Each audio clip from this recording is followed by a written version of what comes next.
Hello बच्चों, कैसे हो आप सब लोग। और अभी तक आज चैप्टर एंड हो रहा होगा और आज चैप्टर एंड तो होगा, लेकिन सर साथ साथ में आपको अपना मार्क्स भी सिक्योर करना है। आज चैप्टर एंड होगा और चैप्टर का एंड पॉइंट है, तो ऑब्वियस सर बोलते हैं ना, क्लाइमेक्स पे आ चुका है अपना चैप्टर। तो आज बहुत सारे कॉन्सेप्ट्स यूज होंगे जो आपने पीछे पढ़े हुए। तो सबसे रिक्वेस्ट है, पीछे के कॉन्सेप्ट्स को रिवाइज करके आइए, सो दैट कि आपको ये सारे कॉन्सेप्ट, आज बस एक चीज सीखनी है लेकिन उसके ऊपर सारी चीजें फिक्स्ड होंगी, सारी चीजें उसके आसपास घूमेंगी, तो आपको पीछे की चीजें आनी चाहिए।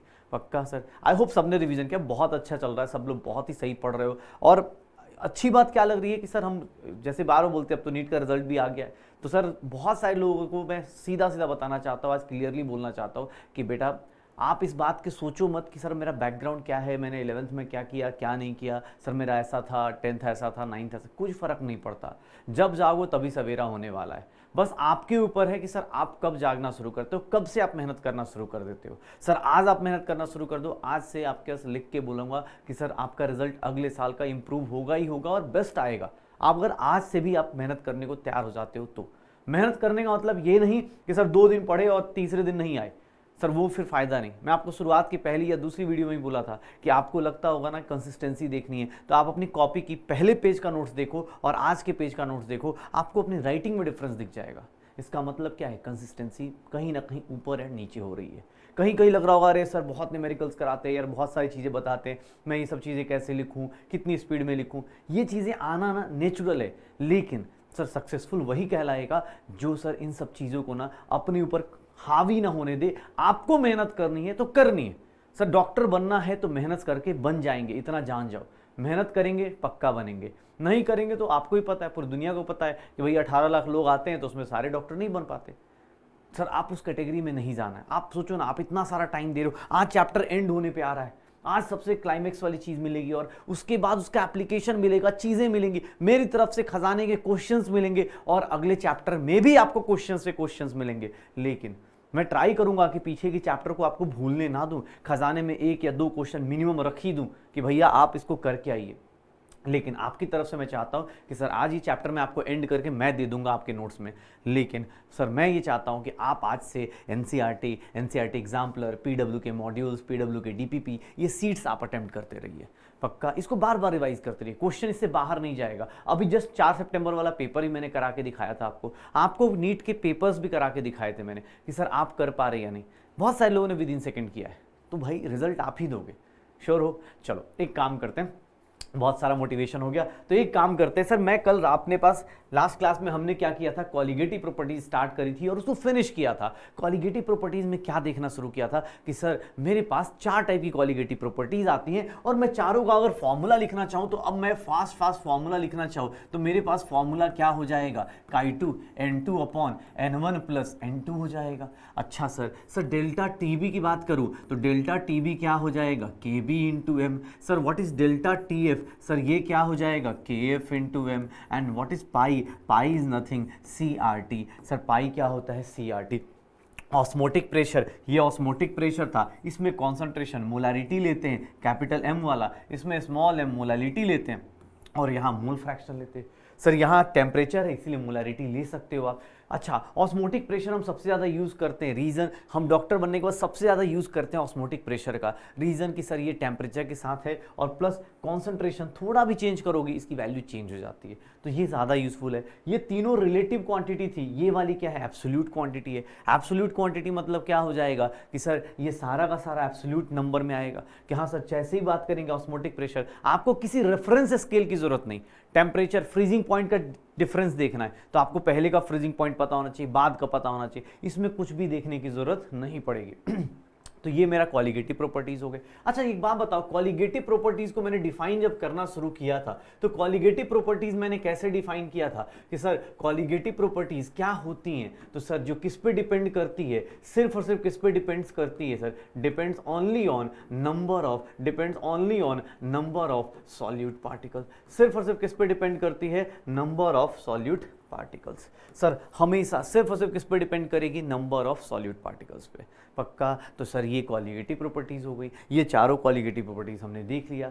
तो सर क्वेश्चन करने के लिए अब खजाने से एक एक करके मैं क्वेश्चन निकालता हूं और तुम सबसे, और तुम मेरे फेवरेट हो यार, तुम लोग करते हो खूब अच्छे से, मुझे दिखता है कभी कोई कमेंट में देखता हूँ बहुत सारे लोग कंसिस्टेंटली लगे पड़े, कुछ लोग थोड़ा लेट लतीफ आते, थोड़ा सा बैकलॉग वाले लोग आते, उन सबको ही बोलता भाई बिंदास हो के कोई बात नहीं, तू जब से जाग जाएगा तेरा रिजल्ट बन जाएगा, ठीक है ना, जब से जागे वही से रिजल्ट तेरा बनेगा, डोंट वरी। बस ये चैप्टर एंड होगा तो आज क्या करना है, पूरी फॉर्मूला सीट बनानी है, चैप्टर को मेरी तरफ से कंक्लूड करना है, आपको अपनी तरफ से कंक्लूड करना है। श्योर है सर? चलिए देखते हैं खजाने में आज कौन सा क्वेश्चन है। पहला question, sir which of the following colligative property can provide molar mass of protein और पॉलीमर्स और कोलोइड्स विद ग्रेटेस्ट प्रिसीजन। अब कोलोइड्स नहीं पता तो उसकी टेंशन मत लेना, पॉलीमर्स और उसके बारे में बात करते हैं। ग्रेटेस्ट प्रिसीजन के साथ कौन बताएगा इन चारों कॉलिगेटिव प्रॉपर्टीज में सबसे बेस्ट कौन सा होगा? सर आप सबको पता है सर, जिन लोगों ने भी अटेम्प्ट कर लिया, आंसर सोच लिया, बहुत सुंदर। जिन लोगों ने भी थोड़ा सा अगर क्लास में लास्ट क्लास में हो, सर हमने ये बात भी करी थी कि सर यहाँ रेफरेंस है, किसी ना किसी के रेफरेंस में देखना पड़ेगा। सर इसकी ज़रूरत हमें नहीं लेगी, उतनी ज़्यादा अच्छा नहीं मिलेगा जितना मुझे इसमें मिल रहा होगा ऑस्मोटिक प्रेशर में। तो best answer is what? Osmotic pressure. बेटा क्वेश्चन थोड़ा ध्यान से पढ़ लो, मोलर मास प्रोटीन्स का एनसीईआरटी की लाइंस भी हैं सर, ये सारा एनसीईआरटी तो गो थ्रू करना ही करना है सर आपको। अच्छा कुछ लोगों को भाई सिलेबस की टेंशन हो, क्यों टेंशन ले रहा है भाई? तो देखना एक वीक में एक चैप्टर, 2 वीक में एक चैप्टर चला गया तेरा, केमिकल काइनेटिक्स इसके बाद शुरू होगा, उसके बाद इलेक्ट्रोकेमिस्ट्री, और इस मंथ के अंदर आपके 3 चैप्टर हो जाएंगे। डोंट वरी, आपके सिलेबस की टेंशन हमें लेनी है, ना कि आपको, ठीक है ना। तो आप ये सोचो ही मत कि अरे सर सिलेबस कैसे होगा, अरे भाई अलग सर ने कुछ प्रॉमिस किया है तो आपके लिए किया है, ठीक है ना। और आपको कोई भी दिक्कत नहीं आने वाली इस मामले में, खासकर कि सर मुझे सिलेबस कब होगा। बेटर है आप इस प्रोसेस को एंजॉय करो, सक्सेस या रिजल्ट उसकी ज़्यादा परवाह ना करके सिर्फ आप प्रोसेस एंजॉय करो। आपको डेली डेली ये छोटे छोटे प्रोसेस जो है ना, ये एंजॉय करना शुरू कर दो, मज़ा आना शुरू हो जाएगा, पक्का। चलो भाई अगला देखो क्वेश्चन। सर एक सॉल्यूशन है जो क्या बनाता है, ए एंड बी, क्या फॉलो करता है? राउल्ट्स लॉ फॉलो करता है। भैया राउल्ट्स लॉ याद है क्या? राउल्ट्स लॉ किसके लिए था? लिक्विड लिक्विड सॉल्यूशन के लिए। अब एक बात बताओ, अगर कोई राउल्ट्स लॉ फॉलो करता है मतलब उसको क्या बोलते थे? Ideal solution. अब भाई साहब आप खुद बता दीजिए, आइडियल सॉल्यूशन में, सर आइडियल सॉल्यूशन में क्या चीज क्या क्या सेम रहता था, कैसी चीजें रहती थी? अपना अपना ऑप्शन सोच लिया, अपना अपना ऑप्शन सोच लिया। सर कॉन्सेप्चुअल क्वेश्चंस, न्यूमेरिकल्स तो आएंगे ही आएंगे, प्लस कॉन्सेप्चुअल के लिए तैयार हो जाइए। क्या होगा सर? ये दोनों के केस में ए बी का फोर्स ए और बी बी के बराबर होगा। इन दोनों का सॉल्यूट सॉल्यूशन का फोर्स ऑलमोस्ट बराबर होगा सॉल्यूट एंड सॉल्वेंट के, तभी उसको क्या बोलेंगे? Ideal solution. तभी उसको क्या बोलेंगे? Ideal solution. तभी उसको क्या बोल रहे होंगे? Ideal solution. तो ये सॉल्यूशन का अपना कंपोनेंट हो गया, पक्का। तो sir A B force, attraction force जो होगा ये क्या होगा? सेम रहेगा ए और बी बी के। श्योर है सर? देख लो। अच्छा मुझे किसने बोला सर अच्छा ऐसे ऐसे क्वेश्चंस आएंगे। चल बेटा अगला क्वेश्चन, ये क्वेश्चन देख, ये क्वेश्चन देख। इस टाइप का क्वेश्चन मैं क्लास में डिस्कस भी कर चुका हूं, लेकिन ये क्वेश्चन अपने पास नीट में आया हुआ क्वेश्चन है। एग्जाम हॉल में कैसे इस तरह क्वेश्चन विद इन सेकंड कर सकते हो? सर ऑस्मोटिक प्रेशर निकालना है सबका। ऑस्मोटिक प्रेशर कैसे? 10 ग्राम ग्लूकोज डिजोल्व किया है 250 ml पानी में, 10 ग्राम यूरिया डिजोल्व किया है 250 ml पानी में, 10 ग्राम सुक्रोज है 250 ml ऑफ वाटर में। बोल रहा ऑस्मोटिक प्रेशर का बताइए। एक बात बताइए, ऑस्मोटिक प्रेशर सर कैसे निकालते थे? फॉर्मूला क्या था ऑस्मोटिक प्रेशर का? सर फॉर्मूला क्या होता था? सर फॉर्मूला क्या होता था? सर यही लेते थे ना फॉर्मूला, शायद याद करो सब लोग। कॉन्सेंट्रेशन का फॉर्मूला ये था R इंटू टी। सर एक बात बताओ, इन तीनों के लिए R कॉमन है, T कॉमन है, 1000 कॉमन है, वॉल्यूम भी सबके लिए बराबर है, मास भी सबके लिए बराबर है। तो सर इस क्वेश्चन में पाई जो होगा ऑस्मोटिक प्रेशर वो किसके इनवर्सली प्रोपोर्शनल है? Sir molar mass of solute, molar mass के इनवर्सली प्रोपोर्शनल है किसके? सॉल्यूट के। तो सर शुरू हो जाइए। जिसका मोलर मास ज्यादा, जिसका मोलर मास ज्यादा उसका क्या हो जाएगा? जिसका मोलर मास ज्यादा उसका ऑस्मोटिक प्रेशर कम। सर सबसे ज्यादा मोलर मास किसका ज्यादा है? आप निकाल के देखो, सुक्रोज का कितना आता है? 342। इसका निकालोगे, इसका इसी जगह पे लिख रहा हूं 342। सर यूरिया का निकालोगे 60 आ जाएगा, और ग्लूकोज का निकालने जाओगे सर ग्लूकोज का 180 आ जाएगा। तो जिसका मोलर मास ज्यादा उसकी वैल्यू क्या होगी? सबसे कम। तो सर सबसे कम किसकी हो जाएगी? P3 की। सबसे कम किसकी हो जाएगी? P3 की। 1 और 2 कैंसिल आउट। फिर सर 60 और 180, सर उसके बाद कौन सा नंबर है? 180 का, मतलब ये कौन सा है? P1। तो उसके बाद क्या आएगा? P1। और सबसे हाईएस्ट किसका होगा? P2 का।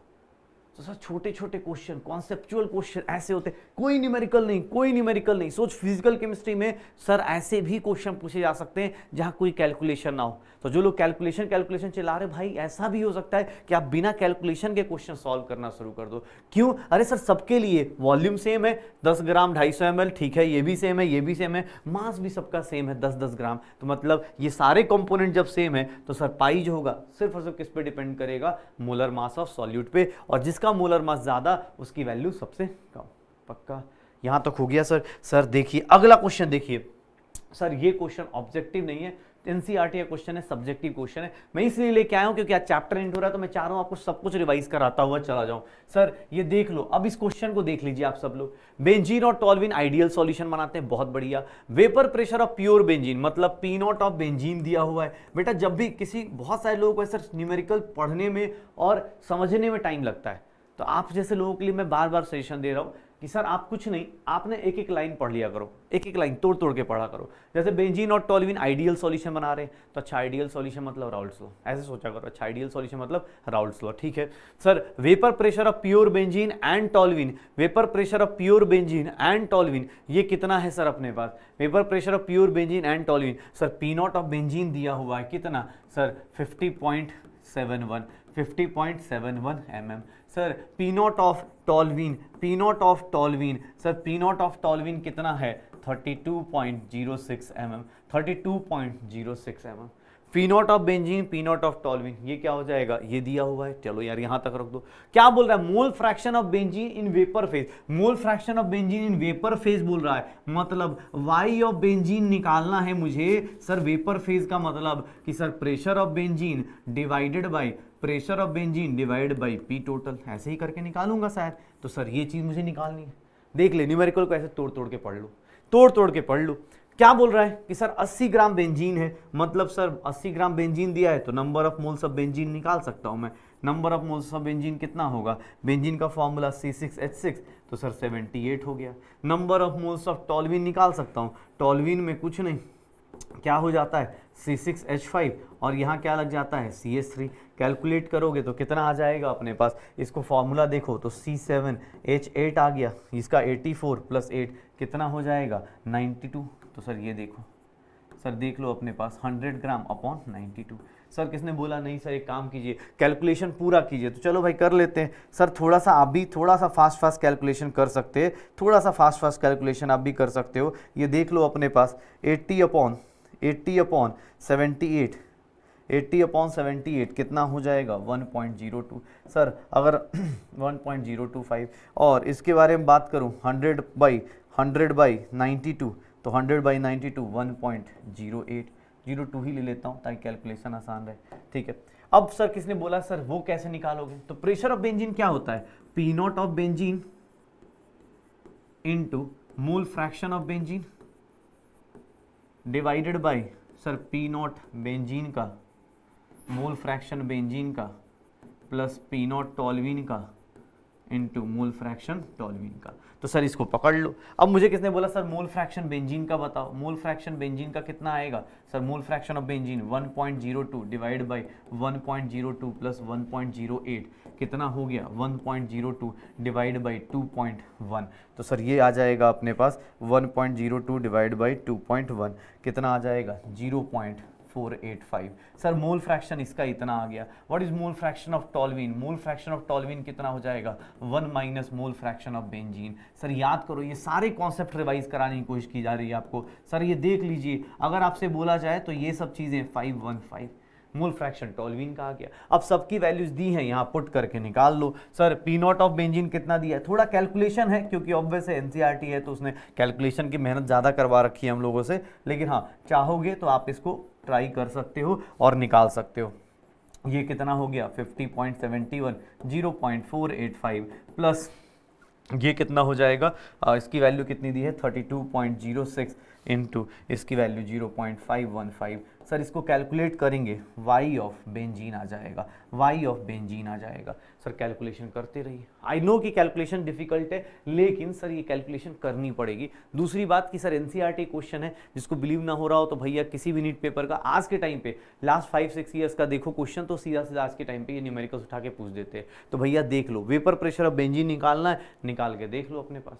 अब वो कैलकुलेशन भाई ठीक है, अगर किसी लगता है सर बहुत तगड़ी कैलकुलेशन टाइम लग रहा है, भाई आज मेहनत कर ले, आज एक बार देख ले, क्योंकि एग्जाम हॉल में इतना गंदा कैलकुलेशन नहीं आता, वो थोड़ा राउंड ऑफ करके दे दिया जाता है। क्योंकि सर ये 1.02 है, 1.8 है, तो इसको 1 भी लेके 50% भी मान के कर लोगे तो आंसर एग्जाम हॉल में जहां ऑप्शंस दिए होते हैं वहां निकल जाता है। क्योंकि 0.485 है, 0.5 लेके अपना अपना काम जल्दी हो सकता है, ठीक है ना। कैलकुलेशन करके अपना आंसर निकाल लेंगे पक्का।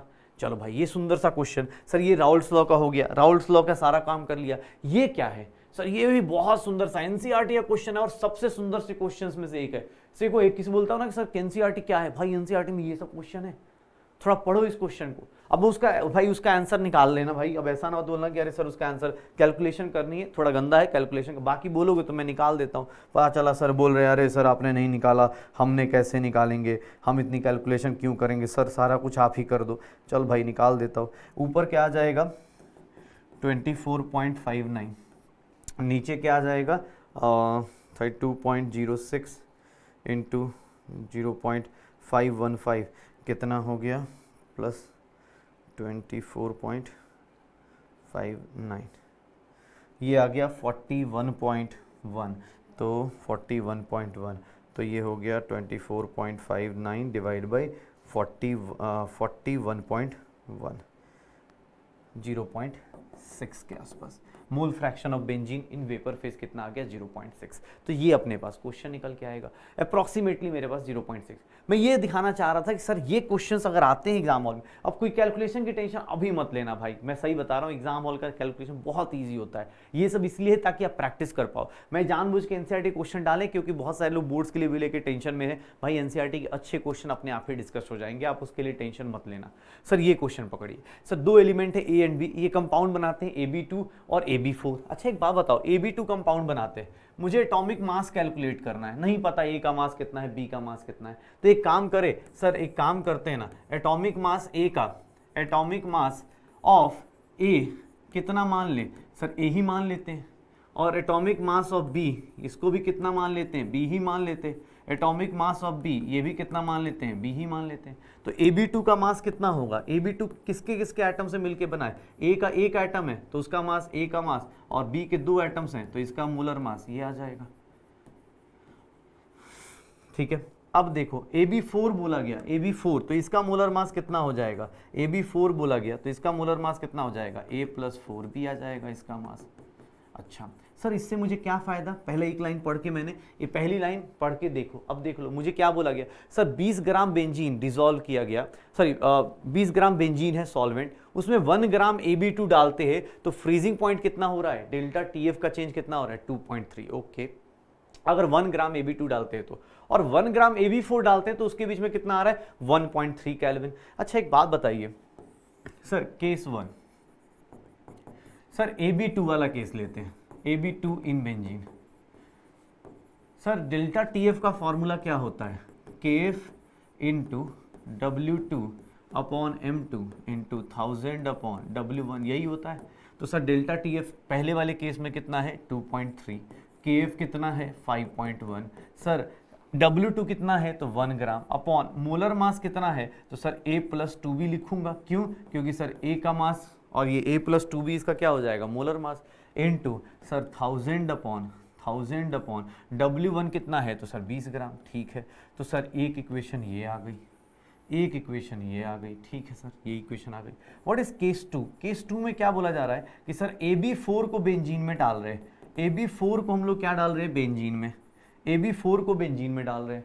ठीक है सर, AB4 को बेंजीन में आपने डाल दिया, तो एक बात बताओ AB4 का रिलेशन निकालोगे तो यहाँ से 1 डेल्टा TF, इसकी वैल्यू भी क्या आएगी KF into W2 by M2 into 1000 upon sir 1000 upon W1, पक्का।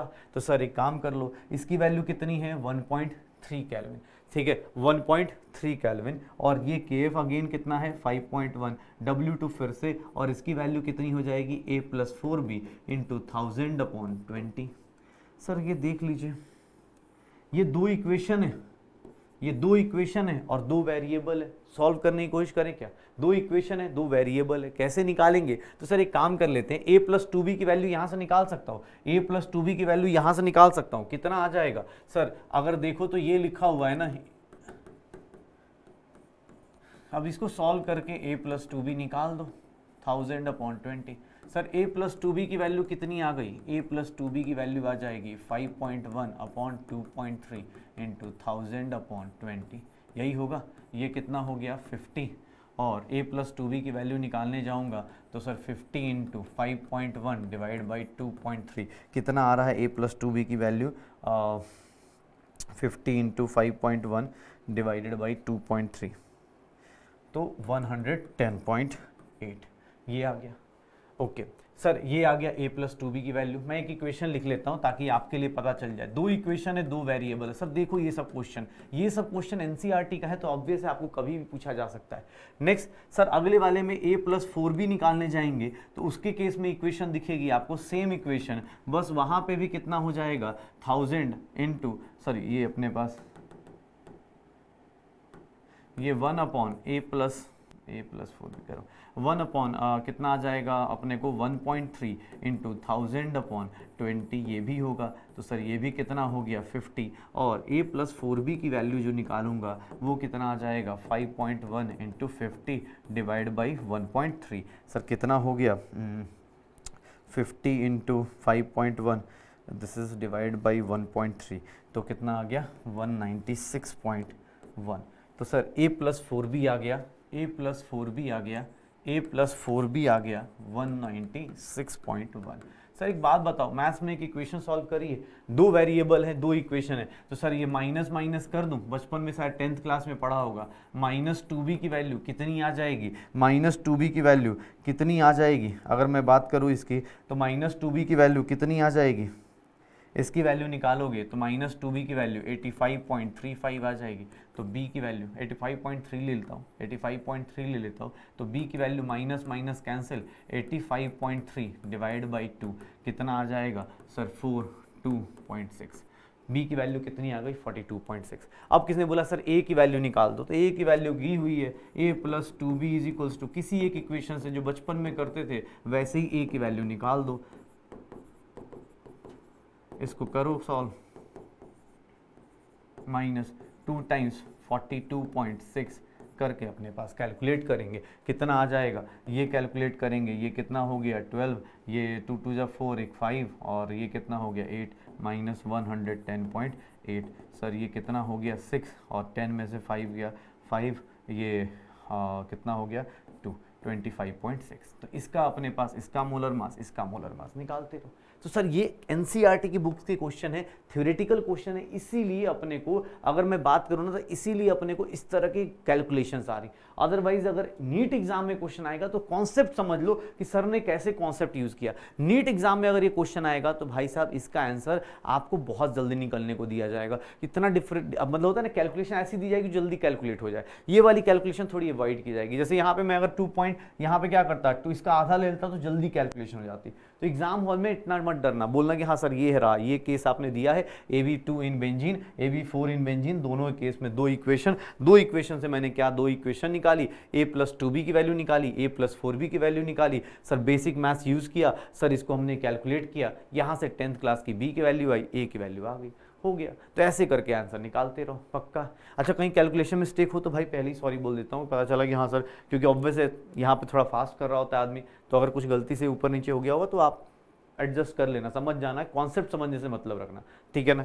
चलो भाई अगला क्वेश्चन, अब अगला क्वेश्चन नहीं मतलब अब आगे थोड़ा आते हैं। आज अपने पास ये बेसिक बातें हो गई, अब मेरे पास एक नया कॉन्सेप्ट और सबसे लास्ट कॉन्सेप्ट होता है, वो क्या है? तो सर सॉल्यूशन चैप्टर में एक सबसे लास्ट कॉन्सेप्ट क्या है? तो सर ये थोड़ा सा सब लोग अलर्ट मोड पे आ जाना, वेंट ऑफ फैक्टर, या फिर इसी कॉन्सेप्ट को अगर आप NCERT में देखोगे तो ये क्या नाम लिखता है, एबनॉर्मल मोलर मास। सर ये कॉन्सेप्ट पे ये क्या नाम लिखा जाता है?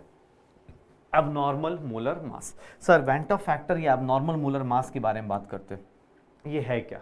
पहली चीज समझना, ये है क्या?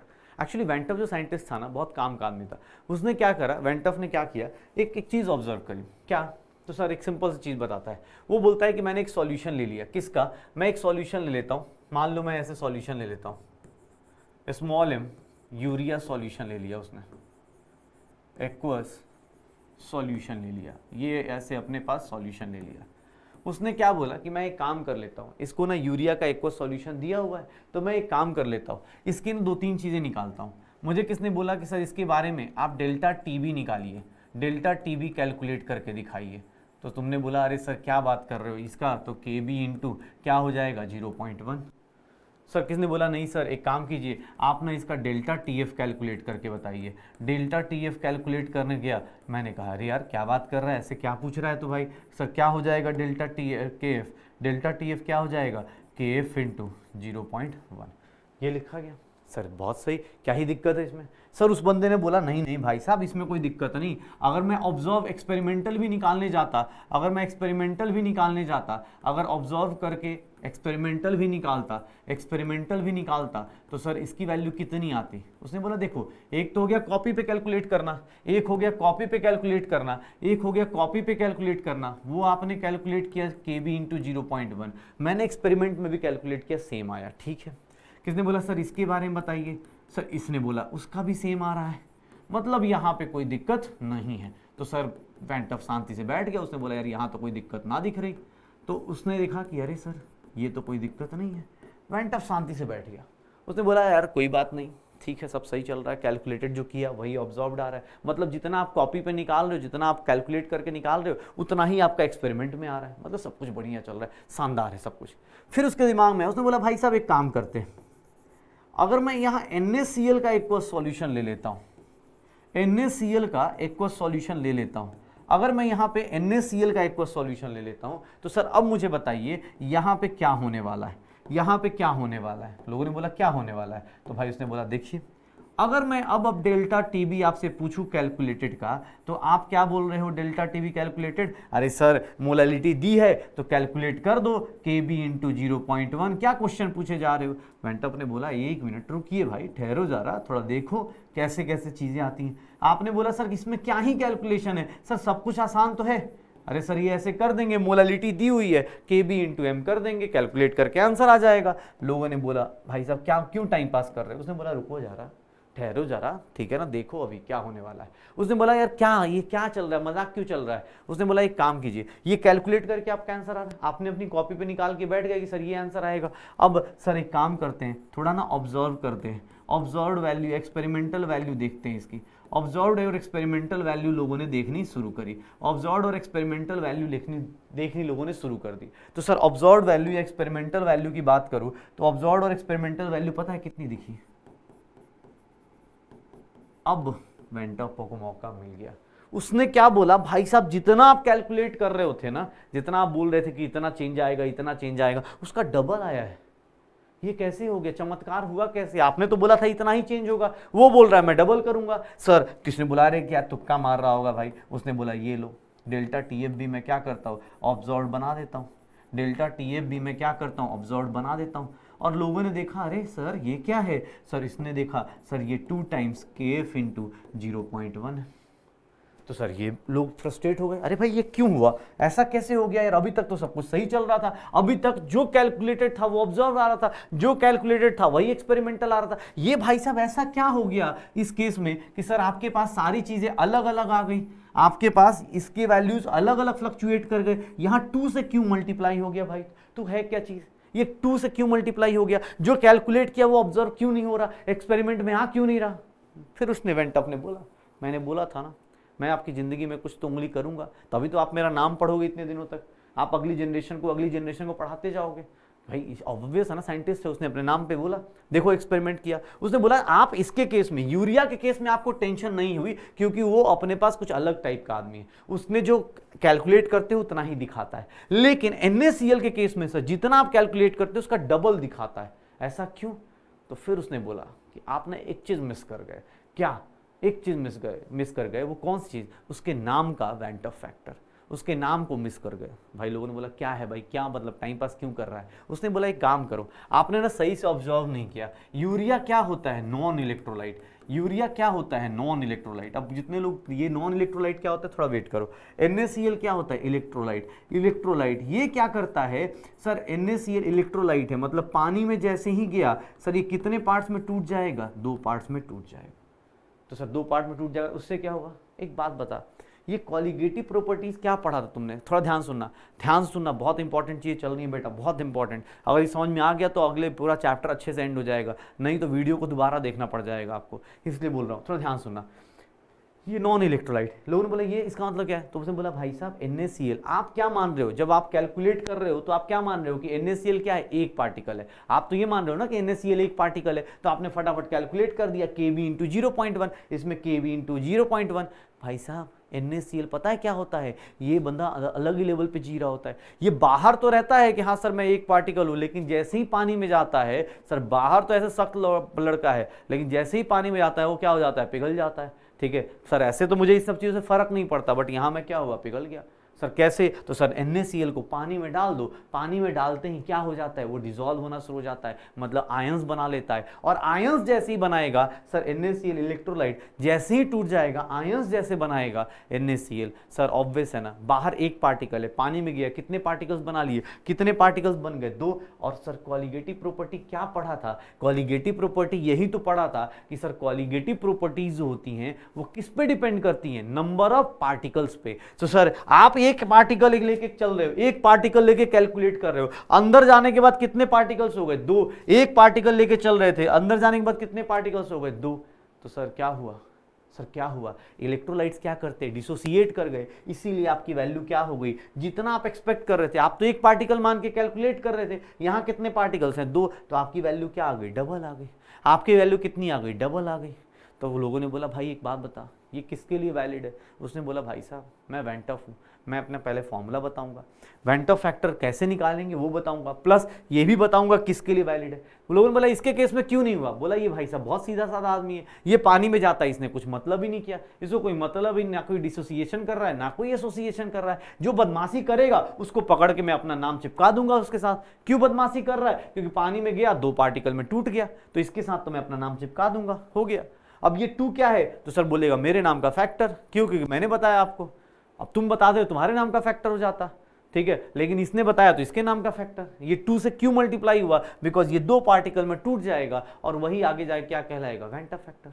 पक्का। अच्छा किसने बोला सर एक काम कीजिए, सर एक बात बताइए, तो वेंट ऑफ फैक्टर होगा क्या। वेंट ऑफ फैक्टर को हम लोग रिप्रेजेंट करते हैं आई से। वेंट ऑफ फैक्टर होगा क्या, सर वेंट ऑफ फैक्टर को रिप्रेजेंट करते हैं हम लोग आई से। वेंट ऑफ फैक्टर क्या बोलता है कि सर वेंट ऑफ फैक्टर कुछ नहीं, ये 2 फॉर्मूलाज लिख रहा हूं मैं। एक तो ये बोल देता है कि सर आपको कुछ नहीं, नंबर ऑफ पार्टिकल्स देखिए after dissociation, number of particles देखिए आफ्टर डिसोसिएशन और association, number of particles after dissociation और association divided by number of particles before association or dissociation, before association or dissociation। Sir number of particles before association और dissociation। लोगों ने बोला भाई साहब ये क्या है। उसने बोला एक बात बताइए, NaCl में कितने पार्टिकल्स आफ्टर डिसोसिएशन थे, 2, इनिशियल कितने थे, 1, तो उसका मल्टीप्लाई कितने से हो गया, आई से।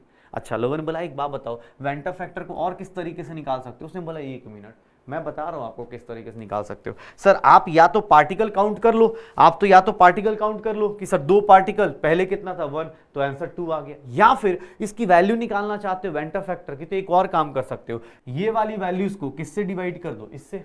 सर ये कौन सी वैल्यू है, ये कॉलिगेटिव प्रॉपर्टी की ही वैल्यू है, लेकिन ये एक्सपेरिमेंटल है और ये आपने कॉपी पे कैलकुलेट किया, जो अभी तक आप कैलकुलेट कर रहे थे वो कॉपी पे कैलकुलेट किया, वो एक्सपेरिमेंटल है। तो सर ये ऑब्वियस है ना, इन दोनों का रिलेशन में निकाल दो। बेटा आपको ना मैं फॉर्मूला लिख रहा हूं, लेकिन एक चीज जान जाना, ऑब्जर्व्ड और एक्सपेरिमेंटल वैल्यूज ना आप कभी आप खुद से नहीं निकालोगे, एग्जाम हॉल में दिया होता है। मैं इसके सारे न्यूमेरिकल्स का ना एक शॉर्टकट बता दूंगा, टेंशन मत लो, उतने ही टाइप के आएंगे।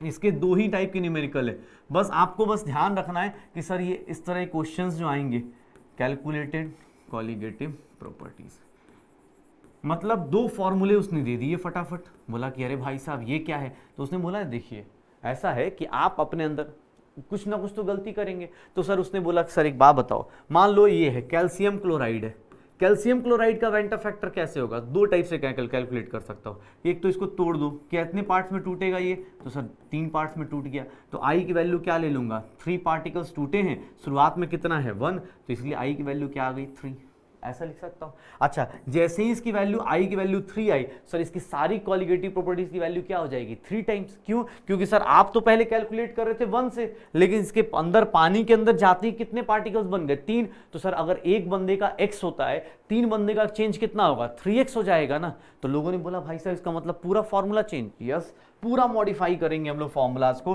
पूरे मॉडिफिकेशन के साथ आएंगे और हमारे पास मॉडिफाइड कॉलिगेटिव प्रॉपर्टीज आएंगी। किसके लिए सर, इलेक्ट्रोलाइट्स के लिए। ये सारी बदमाशी किसके लिए हुई सर, इलेक्ट्रोलाइट्स के लिए। क्यों? क्योंकि सर इलेक्ट्रोलाइट्स क्या करते हैं, ये डिसोसिएट या एसोसिएट करते हैं। Modified colligative property formulas for electrolytes. Electrolytes के केस में सर हमारी जिंदगी हमारी थोड़ी सी चेंज हो गई। क्यों? क्योंकि सर इलेक्ट्रोलाइट्स या तो डिसोसिएट करेगा या फिर एसोसिएट करेगा, और वो डिसोसिएशन एसोसिएशन दिखाएगा, उसके चक्कर में सर हमें सारी कॉलिगेटिव प्रॉपर्टीज की वैल्यू सर आई टाइम्स आनी शुरू हो जाएगी। क्यों? क्योंकि सर अगर डिसोसिएट हुआ तो ज़्यादा दे देगा, एसोसिएट हुआ तो कम दे देगा, लेकिन हाँ कॉलिगेटिव प्रॉपर्टी तो यही है ना, तो उसकी वैल्यू चेंज हो जाएगी। सर देखो अब सारे जो फॉर्मूले आपने पढ़े हैं वो सारे फॉर्मूले में सर क्या हो जाएगा I इंटू के बी इंटू एम। सारे जो फॉर्मूले पढ़े हैं उन सब में आपको क्या करना पड़ेगा, I इंटू के एफ इंटू एम। सर आपने पाई का फॉर्मूला पढ़ा था, जितनी कॉलिगेटिव प्रॉपर्टीज थी सबकी वैल्यूज आई टाइम्स ज़्यादा हो गई। किसके केस में? इलेक्ट्रोलाइट्स। किसके केस में? इलेक्ट्रोलाइट्स। अब तुम्हारे दिमाग में आया सर इलेक्ट्रोलाइट्स क्या है, पहले ये बताओ।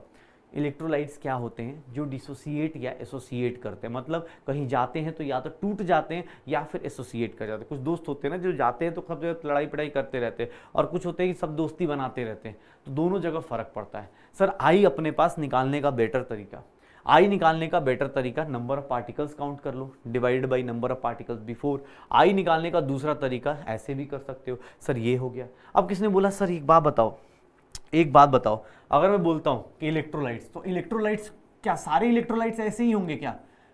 इलेक्ट्रोलाइट्स इनके केस में आई की वैल्यू क्या होगी, फ्लक्चुएट करेगी। अब सर इलेक्ट्रोलाइट्स में एक बात बताओ, सारे इलेक्ट्रोलाइट्स क्या एक ही टाइप के होते हैं, डिसोसिएट करते हैं पूरा जाके एसोसिएट करते? नहीं, इलेक्ट्रोलाइट्स भी 2 टाइप के होते हैं। इलेक्ट्रोलाइट्स जिसको नहीं याद भाई लिख लेना सर, सब कंपाउंड्स, ये जो लोग अगर बाय द वे नहीं याद आ रहा तो कंपाउंड्स विच गेट डिसोसिएटेड और एसोसिएटेड इन अ सॉल्यूशन, या तो डिसोसिएट हो जाएगा या फिर पार्टिकल्स मिक्स हो जाएंगे तो एसोसिएट होगा इन सॉल्यूशन।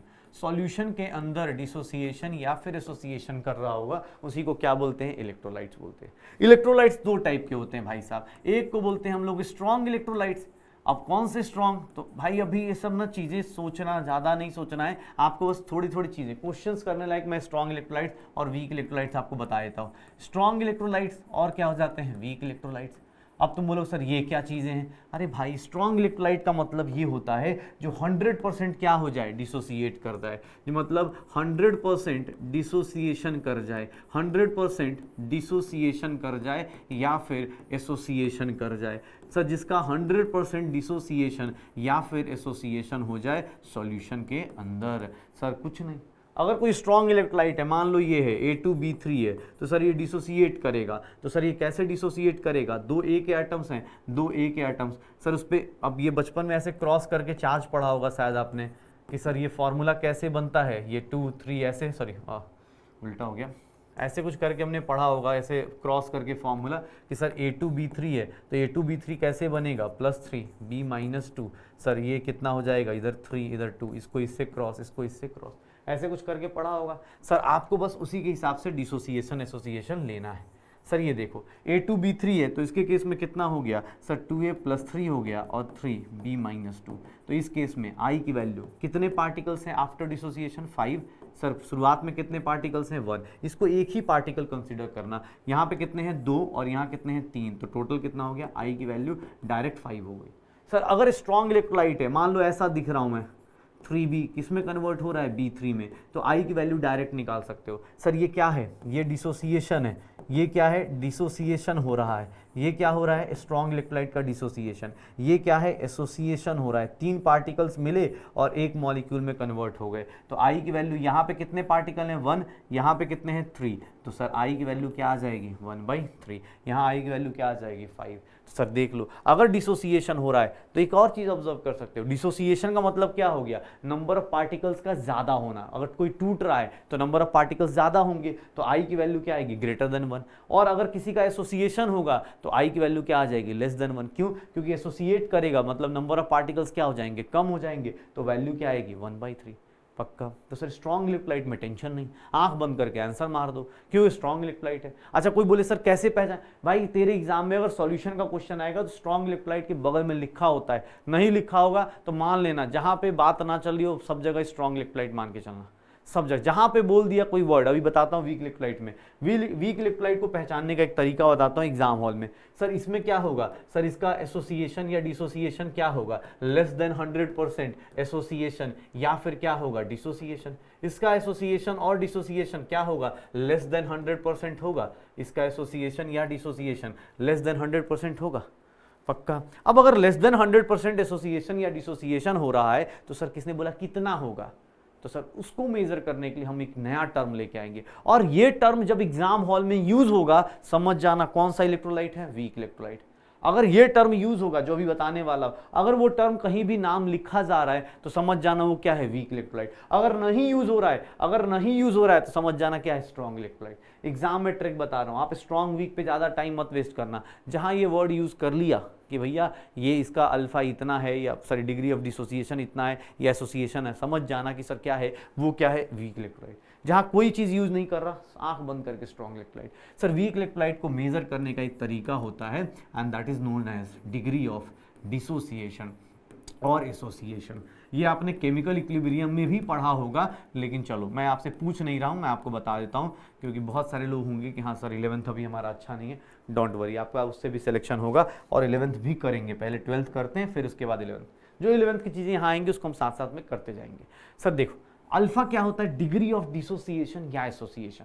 मतलब मैं अगर 100% डिसोसिएट एसोसिएट नहीं कर रहा हूं तो कुछ तो कर रहा हूँ ना भाई। देखो ये तो कर गया 100%, आंख बंद किया, अरे भाई सर इतने पार्टिकल्स बना दिए इस बंदे ने, ये बंदा तो काम का है, ये बंदा अपना कर गया एसोसिएट डिसोसिएट। इस बंदे के साथ दिक्कत है, ये बोल रहा है सर मैं, मतलब होता है ना कि यार देखो स्ट्रॉन्ग बंदा मतलब सर पूरा 100% पढ़ाई कर रहा है, तो उसके केस में टेंशन नहीं, क्योंकि सर जितना पढ़ेगा उतने मार्क्स आएंगे।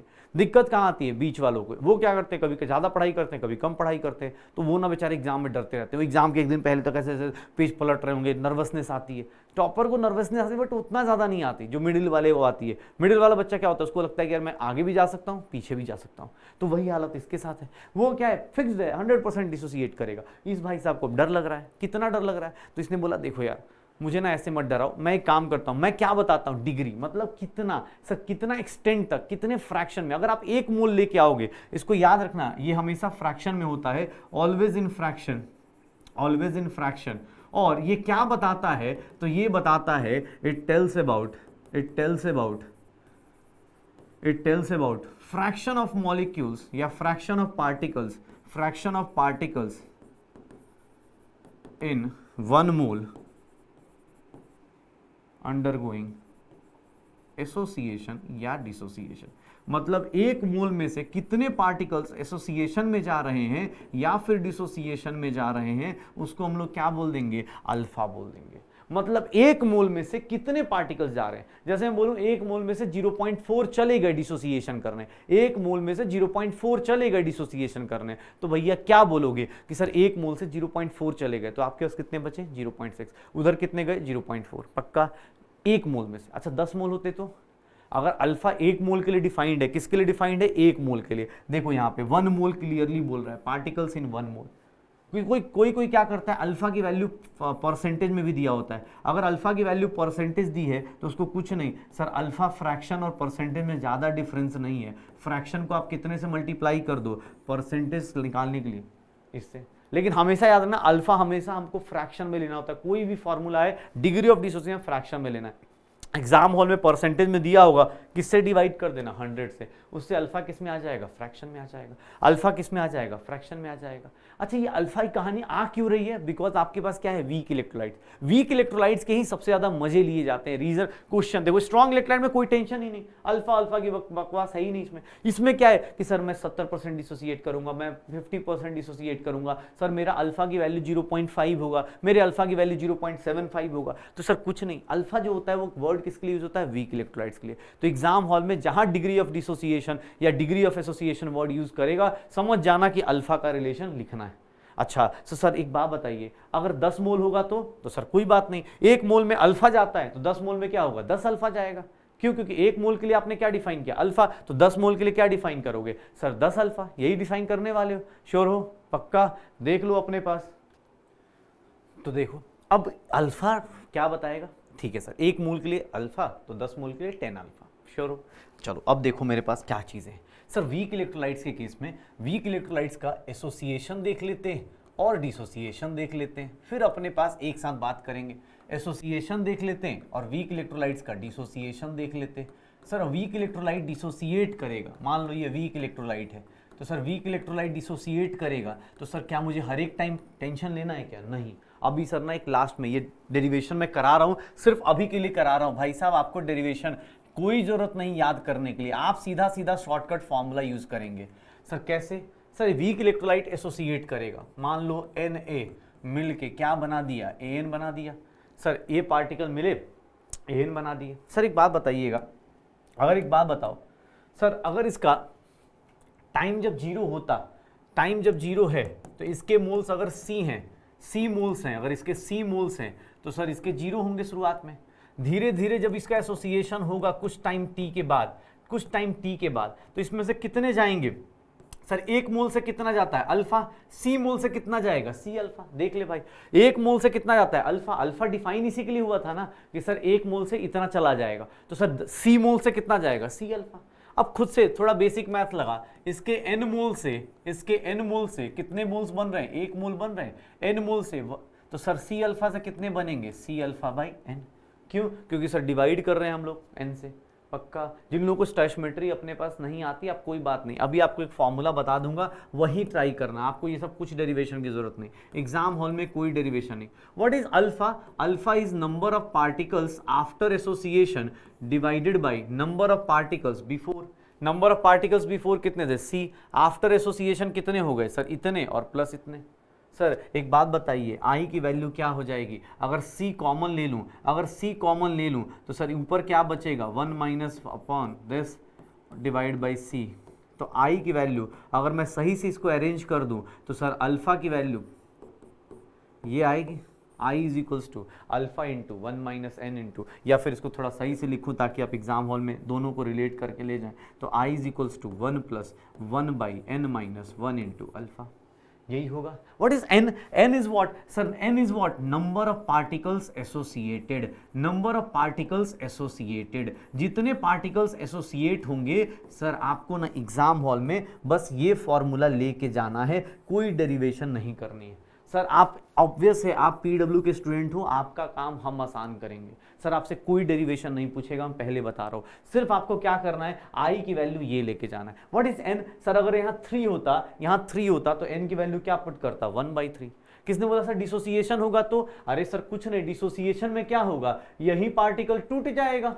सर एसोसिएशन का जस्ट अपोजिट क्या होता है, डिसोसिएशन। अगर आप लोग मिल रहे थे, इसमें एक पार्टिकल में कन्वर्ट हो रहे थे, तो यहाँ क्या होगा सर, यहाँ 1 मोल से ये कितने बना देगा, n मोल बना देगा, ठीक है।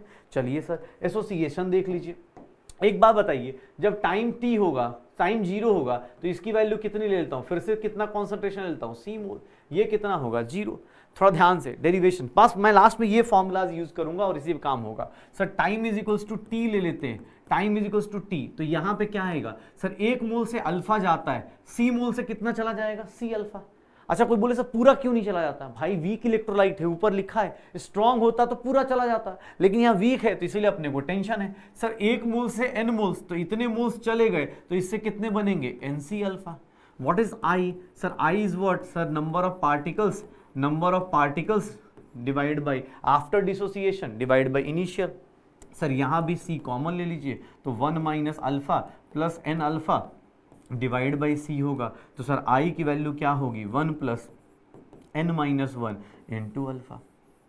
सर एग्जाम हॉल में ना, अब अपने पास एग्जाम हॉल में ये दो फॉर्मूले लेके जाने, वेयर एन इज, इस केस में डिसोसिएशन के केस में N is number of particles dissociated, कितने पार्टिकल्स आपके डिसोसिएट होते हैं उसको हम लोग क्या देते हैं, एन। कितने पार्टिकल्स में डिसोसिएशन होता है, पक्का।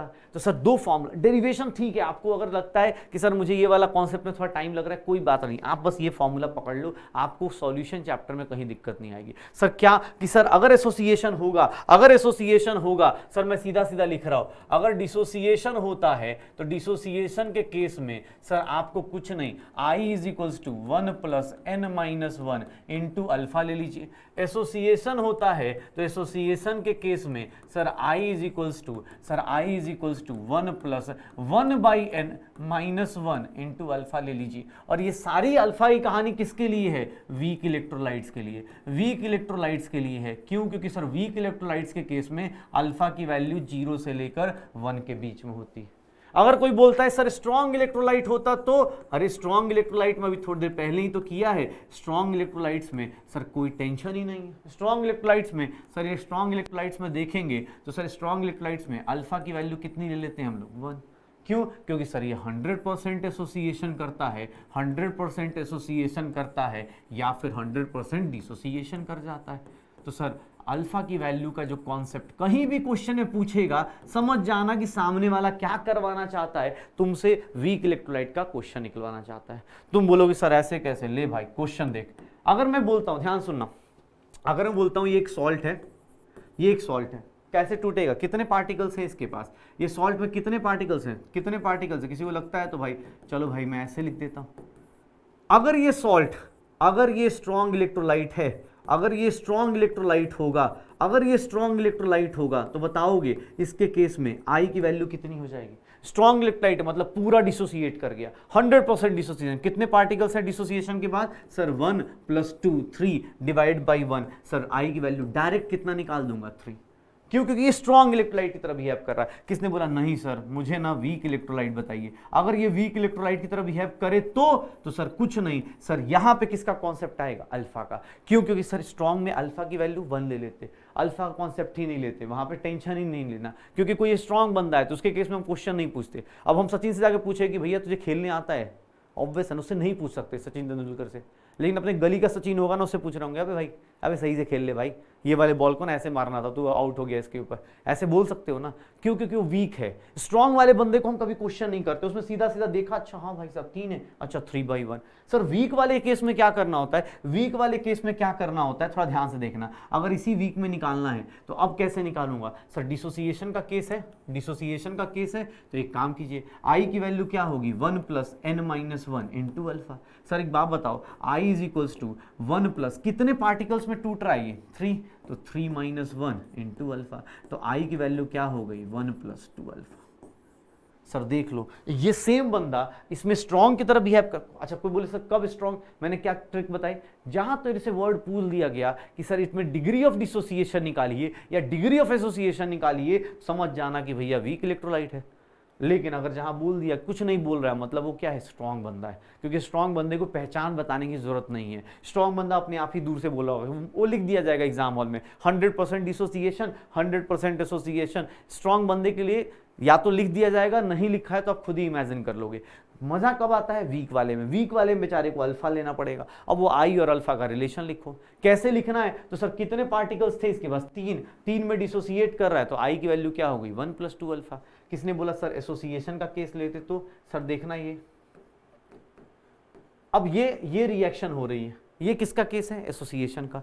अगर ये स्ट्रॉन्ग इलेक्ट्रोलाइट है, अगर ये स्ट्रॉन्ग इलेक्ट्रोलाइट है तो सर इसके केस में सर आई की वैल्यू डायरेक्ट निकाल सकता हूं, कितना, आई की वैल्यू क्या निकाल दूंगा, आई की वैल्यू क्या निकाल दूंगा अपने पास, सर ये एक पार्टिकल है, इधर कितने हैं सर, आफ्टर एसोसिएशन कितना है 1, शुरुआत में कितने हैं 2, तो सर आई की वैल्यू क्या होगी 1/2।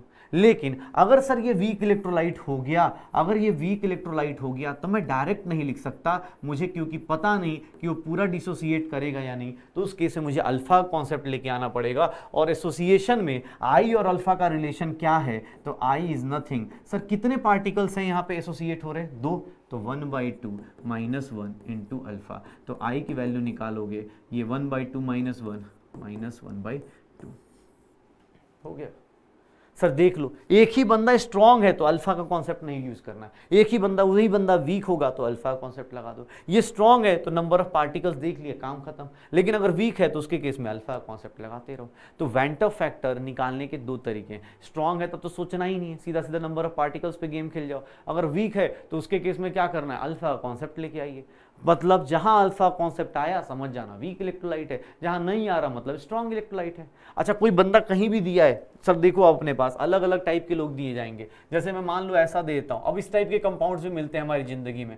सर ये इसको हम लोग बोलते हैं, अभी आप आगे भी पढ़ोगे ऑर्गेनिक इनऑर्गेनिक में, इसको बोलते हैं हम लोग coordination compound. Coordination compound, complex compounds बोलते हैं। ये लोग डिसोसिएट करते हैं तो ये लोग ऐसे डिसोसिएट कर जाते हैं 2K+। आपको ना ये ब्रैकेट कभी नहीं टूटेगा, ये ब्रैकेट फर्दर डिसोसिएट नहीं होता है, ये फर्दर डिसोसिएट नहीं होता है। ये ब्रैकेट कभी भी ना आप बाहर वाले को तोड़ देते हो, ब्रैकेट को एक साथ ही तोड़ते हो, तो ये कॉम्प्लेक्स कंपाउंड्स कहलाते हैं। अगर आपने नहीं पढ़ा है तो आप अगर आगे अभी पढ़ लोगे, डरो मत। ये कॉम्प्लेक्स कंपाउंड ब्रैकेट को फर्दर डिसोसिएट नहीं करते, इसमें जिंक अलग नहीं करेंगे, OH अलग नहीं करेंगे। एक बात बताओ, अगर ये स्ट्रॉन्ग इलेक्ट्रोलाइट है, सर खुद से सोच के बताना, अगर ये स्ट्रॉन्ग इलेक्ट्रोलाइट है तो सर आई की वैल्यू क्या होगी, स्ट्रॉन्ग इलेक्ट्रोलाइट्स में आई की वैल्यू क्या हो जाएगी, कितने पार्टिकल्स हैं आफ्टर डिसोसिएशन 3, शुरुआत में कितने हैं 1, तो आई की वैल्यू क्या आ गई 3। लेकिन अगर ये वीक होता तो सर डायरेक्ट नहीं लिख पाऊंगा, मुझे यहां पे क्या यूज करना पड़ेगा, मुझे यहां पे यूज करना पड़ेगा अल्फा। और अल्फा कैसे निकालूंगा, तो सर आई की वैल्यू क्या होगी 1 + n-1 into alpha. What is i, sir 1 plus कितने पार्ट्स में टूट रहा है 3 पार्ट्स में, 3 - 1 alpha, I is equals to 1 + 2 alpha. हो गया, निकालते रहो। सर देख लो, एक ही बंदा अगर स्ट्रांग है तब तो बिना टेंशन के निकाल रहे, वीक हुआ मतलब टेंशन हो गई। सर एक सिंपल चीज जान जाओ, अगर मैं ऐसा बोलता हूँ 4A मिलके A4 बना रहा है, अगर ये रिएक्शन स्ट्रांग इलेक्ट्रोलाइट का है, अगर ये रिएक्शन स्ट्रॉन्ग इलेक्ट्रोलाइट का है, मतलब इसके केस में टेंशन नहीं, सीधा सीधा आई की वैल्यू सर आफ्टर एसोसिएशन कितने पार्टिकल्स हैं 1, शुरुआत में कितने हैं 4, तो सर 1/4। लेकिन अगर ये वीक होता तो सर इस केस में आई की value 1 plus sir 1/n-1 into alpha. Sir कितने पार्टिकल्स एसोसिएट कर रहे हैं 1/4 - 1 इंटू अल्फा, तो सर आई की वैल्यू निकालूंगा 1 कितना आ जाएगा -3 अल्फा/4। सर देख लो, सेम बंदा अगर वीक है स्ट्रांग है, कैसे डिफरेंसेस आ रहे हैं। सर एसोसिएशन का भी केस है, डिसोसिएशन का भी केस है। एक बात बताना सब लोग, एक नॉर्मल चीज अब बोलता हूं, अब देखो थोड़ा सा कंक्लूड करता हूं। आई क्या है, नंबर ऑफ पार्टिकल्स को रिप्रेजेंट करता है आफ्टर एसोसिएशन या डिसोसिएशन, या फिर आई को एक और तरीके से निकाल सकते हो, ऑब्जर्व्ड या experimental colligative properties divide by calculated. Sir I को अगर बात करो, आई हमेशा ग्रेटर देन 1 आएगा, किसके केस में, डिसोसिएशन के केस में। क्यों, क्योंकि सर डिसोसिएशन जब भी होता है नंबर ऑफ पार्टिकल्स बढ़ते हैं, आई की वैल्यू हमेशा ग्रेटर देन 1 आएगी। आई अगर लेस देन 1 आती है मतलब क्या हो गया, एसोसिएशन हो गया। और अगर सर आई की वैल्यू पता है 1 कब लेंगे, सर हमेशा याद रखिएगा नॉन इलेक्ट्रोलाइट्स में आई की वैल्यू हमेशा क्या लेंगे 1।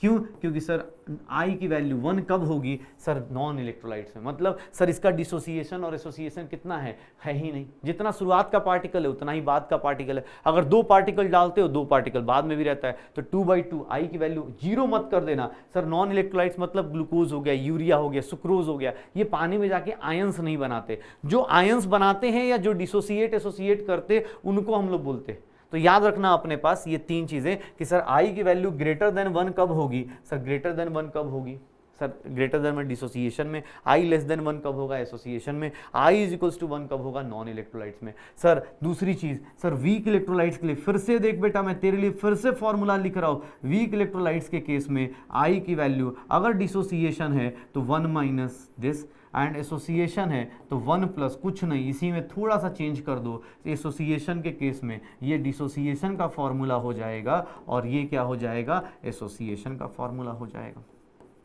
सर स्ट्रॉन्ग इलेक्ट्रोलाइट में तो टेंशन लेनी नहीं है, वीक में अपने पास अल्फा का कॉन्सेप्ट लगाना है। इनमें जितने भी अल्फा हैं, इसमें जितने भी अल्फा हैं ना सर, जितने भी अल्फा हैं, ये जितने भी आप अल्फा यूज कर रहे हो, याद रखना अल्फा हमेशा फ्रैक्शन में होना चाहिए।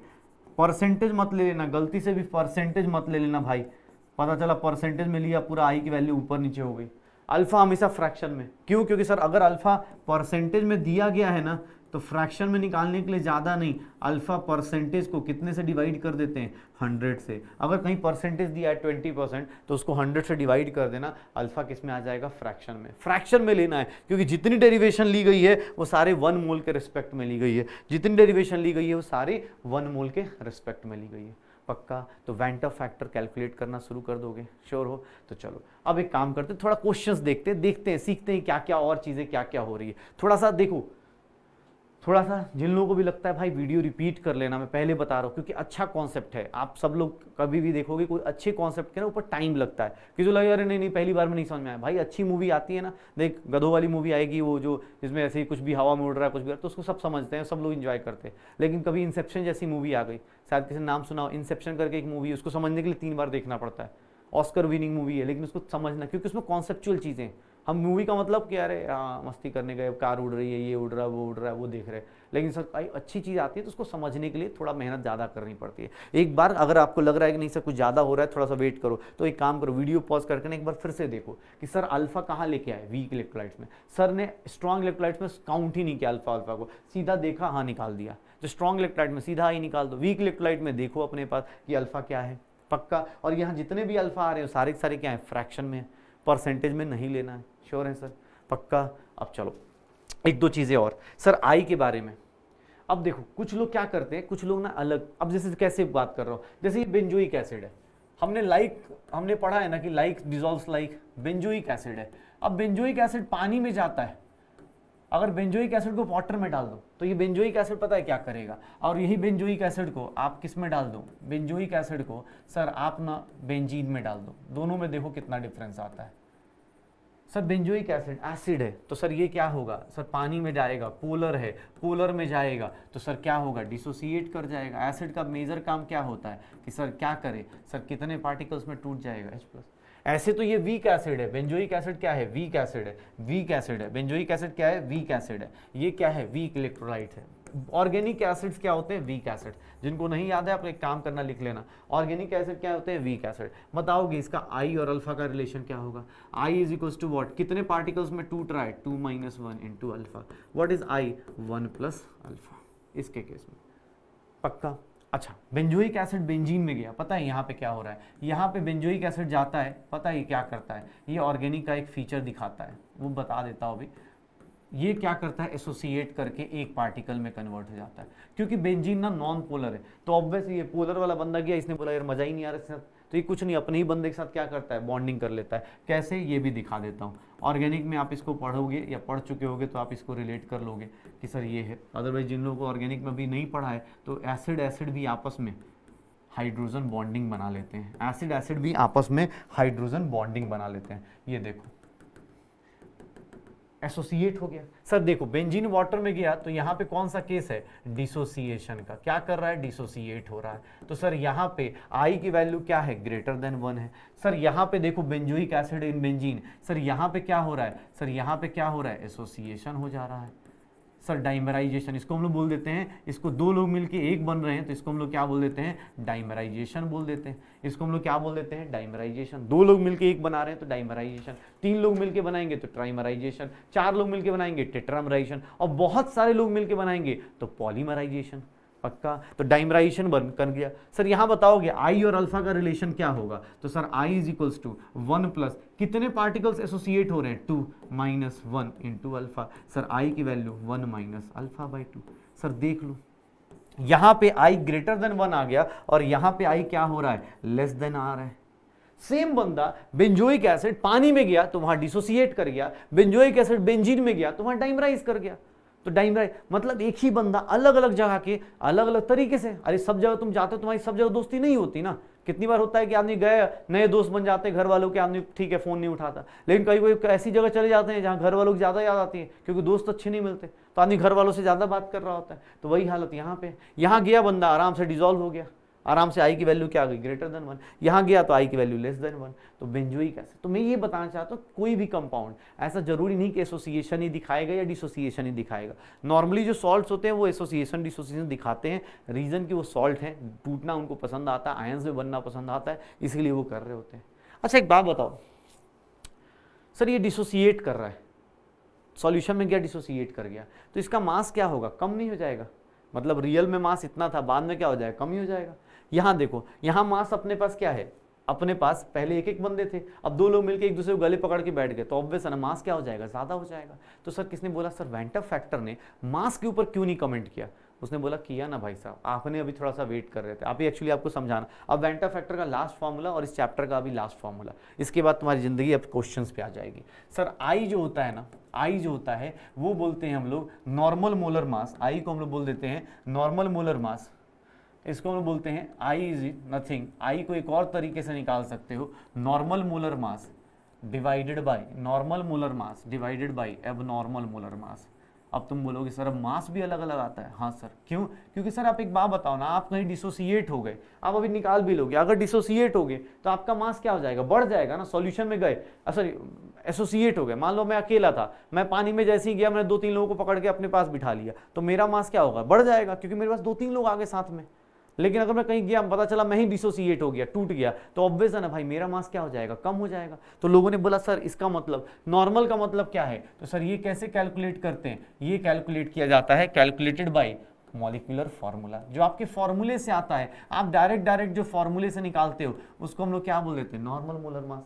ये तो फिक्स रहता है। अब नॉर्मल क्या होता है कि सर ये क्या है, कैलकुलेटेड बाई, अगर मैं बोलूं तो ये calculated by colligative property formula. Sir आपने कॉलिगेटिव प्रॉपर्टी फार्मूले से जो कैलकुलेट करेंगे, कॉलिगेटिव प्रॉपर्टी फार्मूला, सर ये कॉलिगेटिव प्रॉपर्टी फार्मूले से आएगा, या फिर इसको हम लोग बोल देते हैं observed mass in solution.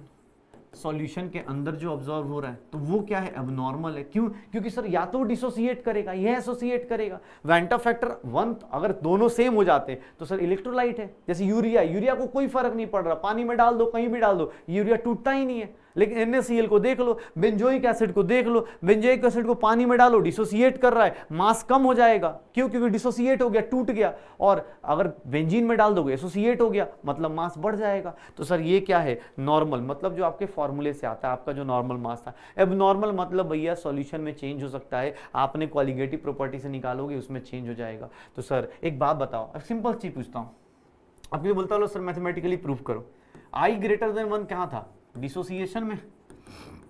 I greater than 1 कहां था, डिसोसिएशन में। सर ये कौन सा मास होगा, ऊपर लिख देता हूं normal molar mass upon sir molar mass abnormal. अगर ये ग्रेटर देन 1 है, इसका मतलब सर डिसोसिएशन के केस में आप देख लो, आपका नॉर्मल मास से आपका जो सॉल्यूशन का मास है एबनॉर्मल, मतलब क्या हो गया सर, सॉल्यूशन का मास क्या हो गया आपका, कम हो गया।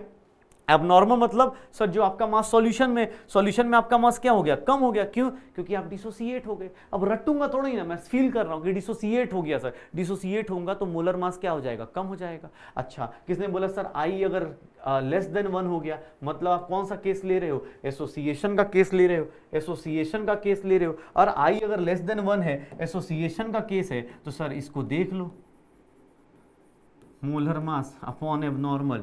और अगर मैं इसको लेस देन 1 लूंगा तो सर इस केस में मुझे जो निकल के आ रहा है कि सर ये चीज इधर चली गई मल्टीप्लाई होके, तो ये क्या हो गया। अब देख लो, अब यहाँ पे इस केस में देखो, एसोसिएशन के केस में देखो एबनॉर्मल। एबनॉर्मल मतलब जो सॉल्यूशन के अंदर है, सॉल्यूशन के अंदर मास क्या हो गया आपका, ज्यादा नहीं हो गया। क्यों? क्योंकि सर आपने क्या किया, एसोसिएट किया, आपने लोगों को अपने साथ बिठा लिया। तो आपके पास दो ही कंडीशन है, आपके पास दो ही कंडीशंस होती हैं, आपके पास दो ही कंडीशंस होती हैं, या तो आपका एसोसिएशन होगा या डिसोसिएशन होगा। एसोसिएशन होगा तो आपका मोलर मास बढ़ जाएगा, डिसोसिएशन होगा तो आपका मोलर मास कम हो जाएगा। पक्का? तो सर ये सारा आई, अल्फा, वेंटर factor, degree of dissociation, abnormal molar mass, ये तीनों कॉन्सेप्ट के सारे फॉर्मूलाज हैं। आप एक काम करेंगे, अभी तक जितनी भी चीज़ें हुई हैं सबको ना सर एक बार दोबारा लिखेंगे, ठीक है? मैं आपको क्वेश्चंस कराऊंगा, इसके न्यूमेरिकल्स के 2 टाइप्स भी बता दूंगा, लेकिन हाँ अभी आपको बस एक काम करना है, क्योंकि बहुत सारी थ्योरीज की हैं हमने अभी, जस्ट बहुत सारी थ्योरीज की हैं, तो एक काम कीजिएगा कि ये सब चीज़ें जैसे बार बार लिख लिख के निकालिएगा कि सर स्ट्रॉन्ग इलेक्ट्रोलाइट कौन सा है, वीक इलेक्ट्रोलाइट कौन सा है, इस कॉन्सेप्ट पे टाइम दीजिएगा। मैं आपसे पहले ही बोल रहा हूँ, आज भी बोल रहा हूँ, अभी भी बोल रहा हूँ, बार बार बोलता हूँ, क्योंकि अच्छा कॉन्सेप्ट है। जो चीज़ अच्छी है उस पर टाइम लगता है, जो चीज़ अच्छा होता है ना उसके ऊपर टाइम लगता है, आपको सीखने में टाइम लगता है। तो आप सोचें कि अरे एक दिन में, अरे भाई थोड़ा टाइम देंगे, थोड़ा प्रैक्टिस करेंगे, सीख जाएंगे, आपके सामने सारी चीज़ें। बहुत सारे लोग एक बार में ग्रास्प कर लेते हैं, बहुत सारे लोग थोड़ा टाइम लग जाता है, तो कोई बात नहीं, दोबारा वीडियो देख, उसको फिर से देख, उसको ब्रेक करके, लगता है तो रोक के एक बार फिर से समझ कि अच्छा यार मैं एक कॉपी करता हूँ, फिर से एक बार लिख के देखता हूँ, एक बार ट्राई करता हूँ, फिर आगे आओ। क्योंकि सर देखो मेरा काम है कम टाइम में आपको अच्छा बता के जाना, लेकिन सर हो सकता है किसी के साथ हो सकता है कि सर कुछ ज़्यादा ही मान लो स्लो सीखता होगा, तो उसके लिए मैं कुछ, भाई तुझे तेरे ऊपर एकदम डाउट नहीं है मुझे, बस तेरे से एक रिक्वेस्ट है, पीछे जाके ये सारी चीज़ों को एक बार और कॉपी पे देख, एक बार और रफ पेज पे लिख के देख, क्योंकि उससे तेरे कॉन्सेप्ट्स क्लियर होते जाएंगे। सर वेंटर फैक्टर किसके लिए आया था, खुद से अब एक बार याद करो, अभी रिवाइज भी कराया था। वेंटर फैक्टर किसके लिए आया था? सर आया था किसके लिए? वेंटर फैक्टर कैलकुलेट किया था हम लोगों ने, किसके लिए? इलेक्ट्रोलाइट्स के लिए। क्यों? क्योंकि सर नॉन इलेक्ट्रोलाइट्स में फर्क नहीं पड़ता, उसमें आई की वैल्यू क्या होगी? 1। वेंटर फैक्टर आया किसके लिए? इलेक्ट्रोलाइट्स। क्यों? क्योंकि इलेक्ट्रोलाइट्स या तो डिसोसिएट करते हैं या फिर एसोसिएट करते हैं। अब डिसोसिएट करेंगे तो पार्टिकल्स बढ़ जाएंगे, मास कम हो जाएगा, एसोसिएट करेंगे तो सर पार्टिकल्स कम हो जाएंगे और मास क्या हो जाएगा? ज्यादा हो जाएगा। यही कहानी थी ना। अब सर स्ट्रॉन्ग बंदा है तो स्ट्रॉन्ग बंदे पे डाउट थोड़ी ना, वो तो जाएगा सीधा सीधा जाके डिसोसिएट करेगा या एसोसिएट करेगा, 100% डिसोसिएशन, 100% एसोसिएशन। लेकिन अगर वीक बंदा है तो वीक बंदे में क्या दिक्कत है कि सर उसके ना आधे अधूरे मार्क्स आएंगे, वो बोलेगा भाई साहब मैं पूरा डिसोसिएट नहीं करूंगा, ना मैं पूरा ना एसोसिएट नहीं करूंगा, 85% करूंगा, 25% करूंगा। तो उसके केस में क्या है? अल्फा का कॉन्सेप्ट आ गया। अल्फा क्या बोलता है कि सर कुछ नहीं करना, 1 + n-1 इंटू अल्फा। रिवाइज करो मेरे साथ साथ, डिसोसिएशन होगा अगर मैं n पार्टिकल्स में टूट रहा हूं तो मेरा i की वैल्यू क्या होगी? i is nothing 1 + n-1 into alpha. i की वैल्यू क्या हो जाएगी? 1 + n-1 इंटू अल्फा। पक्का? सर एसोसिएशन होगा तो i की value 1 + 1/n-1 into alpha. n क्या है? नंबर ऑफ पार्टिकल्स डिसोसिएटेड या नंबर ऑफ पार्टिकल एसोसिएटेड। पक्का? सर यहाँ तक की चीज़ें, ये डिसोसिएशन एसोसिएशन का केस आ गया। चलो भाई अब एक काम करते हैं, थोड़े क्वेश्चंस देखते हैं आज, फिर उसके बाद चैप्टर को एंड करेंगे। जैसे ये क्वेश्चन दिया हुआ है, कि सर वेंटर फैक्टर पूछ रहा है आपसे, वेंटर फैक्टर पूछ रहा है कब का? कि सर कोई अगर डिसोसिएशन में जाएगा, तो वेंटर फैक्टर क्या होगा? ऑब्वियस है सर ग्रेटर देन 1 होगा, और लेस देन क्या होगा? एसोसिएशन में क्या हो जाएगा? लेस देन 1 हो जाएगा। बस इस तरह क्वेश्चन आ रहे।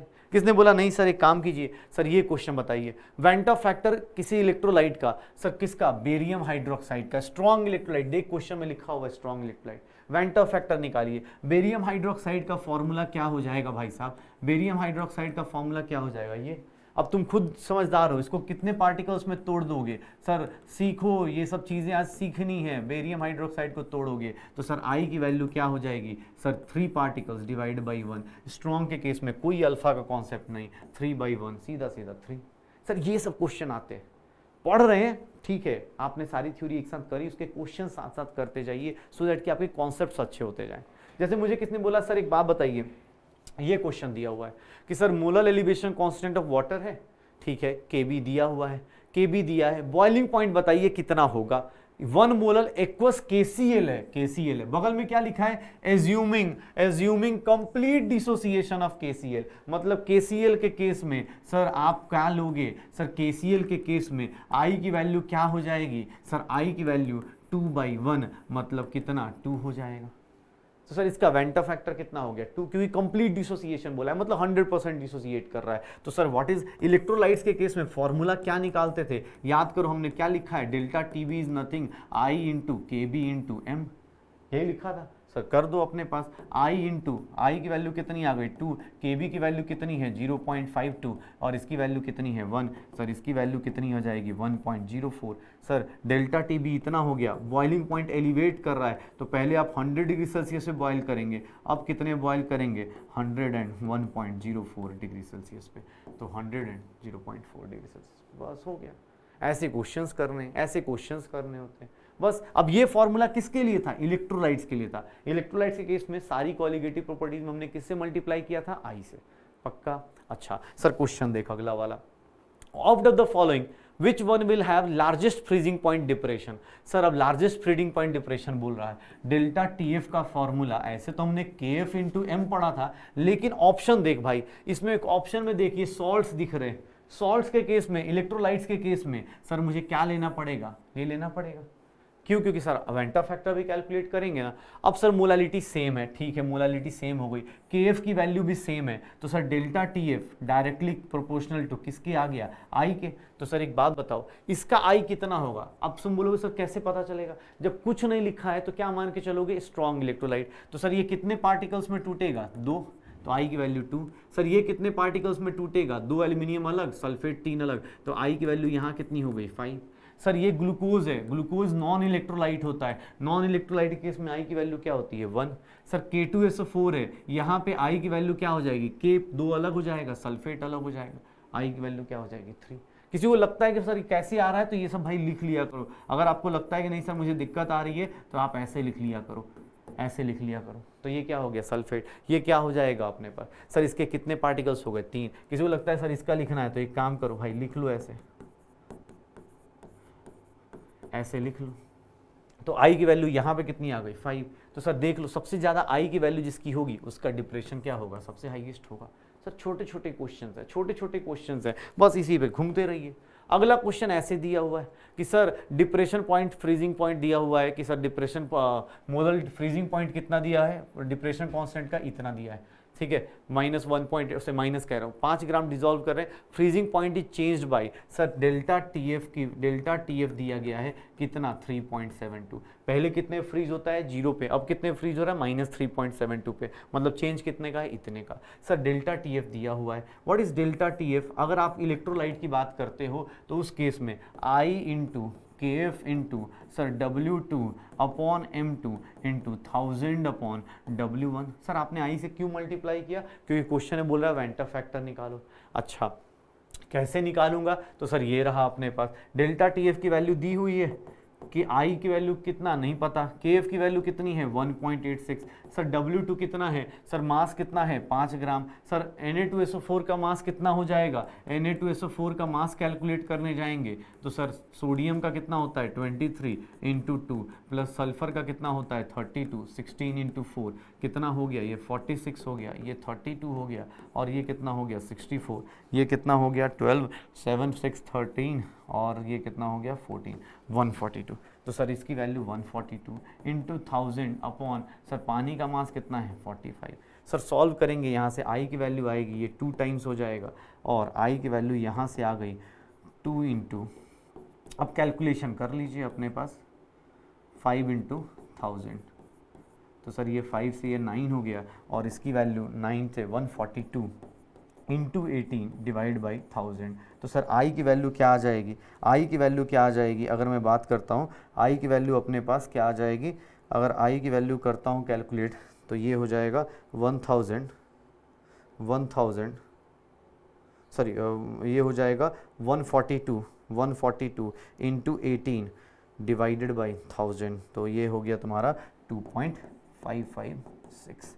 तो सर आई की वैल्यू कितनी आ गई 2.556, मतलब उसी के आसपास कौन सा ऑप्शन दिख रहा है 2.63, उसी के आसपास कौन सा ऑप्शन दिख रहा है 2.56।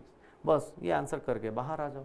तो इस तरह के क्वेश्चंस जब भी दिए जाएं एग्जाम हॉल में तो कुछ नहीं, आपको बस मॉडिफाई करना है। क्यों मॉडिफाई करना है, क्योंकि सर ये कहाँ यहाँ सामने लिख रहा है वेंटा फैक्टर, तो इसके केस में मॉडिफाई कर दो पक्का।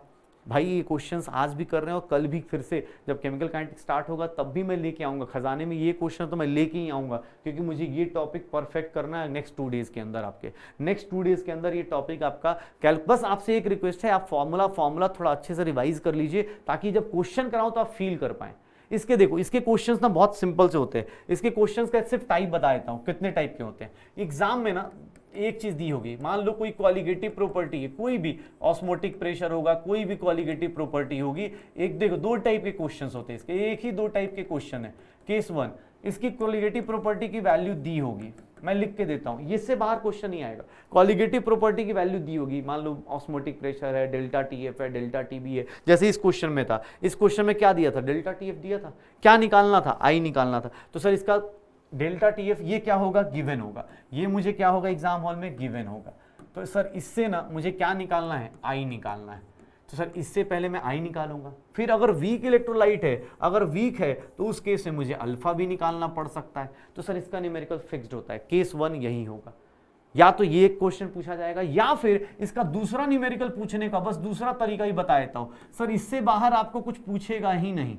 अल्फा क्या होगा? गिवन होगा। अल्फा गिवन होगा तो वहां से वेंटर फैक्टर निकालिए, अल्फा से वेंटर फैक्टर निकालिए, और वेंटर फैक्टर से आपसे क्या पूछा जाएगा? कॉलिगेटिव प्रॉपर्टी का वैल्यू, कि सर फ्रीजिंग पॉइंट की वैल्यू बताओ, ये बताओ, वो बताओ। कॉलिगेटिव प्रॉपर्टी की वैल्यू पूछ ली जाएगी। सर आपसे देख लो, दो ही कंडीशन दी जाती है, इसके दो ही न्यूमेरिकल फेमस हैं, इससे बाहर आपको ना ही न्यूमेरिकल्स मिलेंगे ही नहीं सर। आपको सिर्फ यही दो केस हर एक क्वेश्चन में देखने को मिलेगा। तो ये भरोसा नहीं हो रहा ना, एक काम करो, ये रहा अगला क्वेश्चन देख लो। क्या दिया है? वोलेटिलिटी दी गई है, सर अल्फा दिया है, देख लो ध्यान से। सर अल्फा दिया है, सर देखो ध्यान से, और सर क्वेश्चन करना है सर, अपने को डरना नहीं है। ये देखो अल्फा कितना लिखा है? 20%। सर 20% फॉर्मूले में नहीं लगा सकता ना, मुझे अल्फा को फ्रैक्शन में कन्वर्ट करना पड़ेगा। तो फ्रैक्शन में कन्वर्ट करने के लिए इसको सर 100 से डिवाइड कर दूंगा। अल्फा दिया है, बोल रहा है freezing point of the solution बताइए। मतलब सर देखो ध्यान से, अभी कौन सा केस पढ़ा, पता कौन सा केस है? अल्फा दिया है, पहले आई निकालूंगा, आई से फिर क्या निकालूंगा? Freezing point. पक्का? सर ये देख लो क्वेश्चन ऐसे ऐसे रहेंगे, आपको इससे बाहर आएगा ही नहीं। सर देख लो, अच्छा अब कुछ ने बोला सर HX है, HX एसिड है, सर एसिड डिसोसिएट होगा, तो सर इसके आई और अल्फा के बीच का रिलेशन आप नहीं लिख सकते हो? लिख सकता हूं सर। कैसे? I is equal to nothing 1 plus n minus 1 into alpha. What is i? Sir 1 plus कितने पार्ट्स में टूट रहा है? 2 minus 1 into alpha. I is equal to 1 plus alpha. Sir ये लिख सकता हूं, हो गया। I is equal to 1 plus alpha. तो सर अल्फा आ गया, तो आई की वैल्यू क्या हो गई? 1 प्लस अल्फा कितना हो गया? 1 प्लस 0.2, सर 1.2। पक्का? अब सर मुझे बताओ, अब मुझे एक बात बताओ, क्या बोला जा रहा है? डेल्टा टीएफ निकालने का। तो आई इंटू के एफ इंटू एम लिख सकता हूँ। सर व्हाट इज आई? 1.2। के एफ कितना है? के एफ वाटर का 1.86 है, और मोलालिटी कितनी है? 0.2 है। सर कितना आ गया? अगर मैं इसको कैलकुलेट करूंगा तो ये कितना आ जाएगा? 1.2 इंटू 1.86 इंटू 0.2, तो ये कितना आ जाएगा? 0.4464। ध्यान रखना, मैंने बोला भी था 0.4464। तो सर एक बात बताओ, फ्रीजिंग पॉइंट कितना हो जाएगा? न्यू फ्रीजिंग पॉइंट कितना होगा? 0 माइनस 0 पॉइंट, इसको कम करना पड़ेगा ना। क्यों? क्योंकि फ्रीजिंग पॉइंट हमेशा डिक्रीज करता है। या फिर इसी को 0.45 भी लिख सकता हूं। तो देख लो ऑप्शन 0.45। सर एग्जाम हॉल में ना मैं बोला ना, इससे बाहर आपको क्वेश्चन दिया ही नहीं जाएगा। अगला पहला वाला क्वेश्चन आ गया। चलो, किसने बोला सर और कोई क्वेश्चन? ये रहा। अपने पास कोई भी क्वेश्चन बोला जाए ना, कोई भी क्वेश्चन बोला जाए, किसी भी टाइप का क्वेश्चन बोला जाए, तो आप सब लोग निकाल लोगे। बस यही दो कंडीशंस दी जाती हैं। तो सर आज एक काम करना है, आपको सब कुछ रिवाइज करना है, अच्छे से सारा कुछ रिवाइज करना है आपको। कल अपने खजाने में मैं कुछ क्वेश्चंस लेके आऊंगा, जिसका सॉल्यूशन एनसीईआरटी में दिया होगा ना, या किसी बुक में दिया होगा, आप सॉल्यूशन देख के फ्रस्ट्रेट हो जाओगे, यार क्या करना है क्या नहीं करना है। लेकिन वही क्वेश्चन हम लोग एग्जाम हॉल में, क्लासरूम में बैठ के same question with in second करके आएंगे। क्यों? क्योंकि हमें पता है कि सिर्फ यही दो कंडीशंस हैं, यही दो कंडीशंस है जिस पे क्वेश्चन आना है। आपको एक बात भी, आपको एक सिंपल सा होमवर्क भी देता हूं, आप जाओ एनसीईआरटी क्वेश्चंस करके देखो। एनसीईआरटी की लास्ट में ना कुछ एग्जांपल्स दिए हैं, वो करके देखना। आप ना उसके सॉल्यूशन देखना, और आपके अगर समझ में आ गया तो आप अपने स्टाइल में करके देखना। दोनों का आंसर सेम आएगा, लेकिन उसका सॉल्यूशन देखोगे फ्रस्ट्रेट हो जाओगे।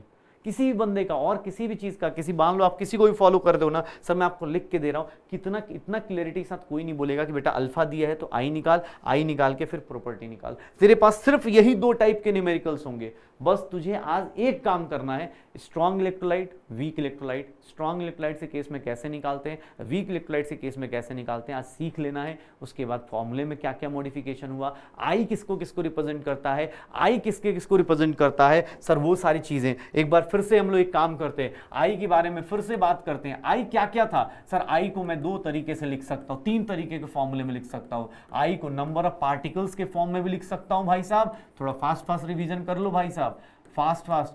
डिसोसिएशन या फिर एसोसिएशन, देखना ये सब याद आ रहा है क्या, number of particles before association या बिफोर डिसोसिएशन या एसोसिएशन, बिफोर डिसोसिएशन या फिर एसोसिएशन। तो ये देख लो अपने पास।